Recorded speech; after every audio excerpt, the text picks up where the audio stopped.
because you are part of now the Quantum Leap mythology, how much are we going to be seeing you on screen going forward, as Dottie might have some answers about some people we know and love? Well, I can say for sure that this is all we'll see of Dottie in season one, and perhaps it's up to the fans if we see more of her in season two. Okay, I hope we get to see more of her because she's fun. She's definitely fun. Thank you. I think Um, so too. well, and so one of the things we did get to see in terms of the characters that we see weekly is we saw some of Ian's backstory, and we got to see a little bit of that beautiful confession. And I'm curious what conversations you had, Mason, about kind of crafting that scene and what you can speak to about that moment.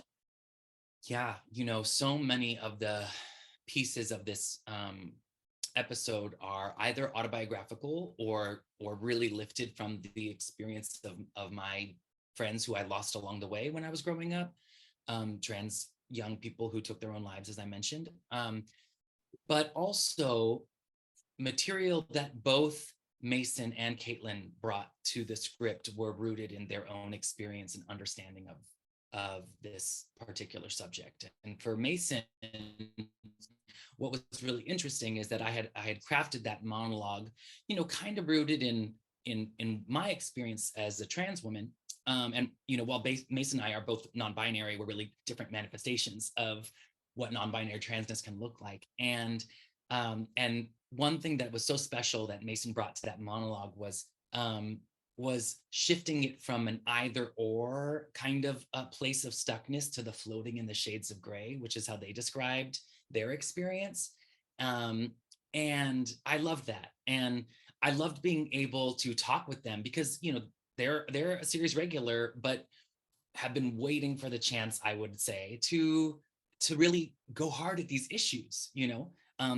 Representation matters, but representation only goes so far until we like open our mouths and talk about what we're showing, you know?